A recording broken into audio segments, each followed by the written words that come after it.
Pernah nggak sih, kita ngerasa udah tahu segalanya, tapi justru kehilangan rasa ingin tahu?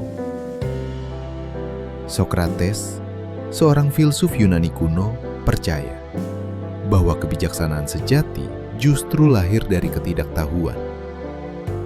Aku tahu bahwa aku tidak tahu apa-apa, itu katanya. Lewat pertanyaan-pertanyaan sederhana, dia ngajak orang berpikir lebih dalam. Bukan untuk menang debat, tapi untuk menemukan kebenaran bersama. Kadang kita terlalu cepat pengen punya jawaban, padahal pertanyaan yang baik bisa membuka pintu ke hal-hal yang lebih berarti.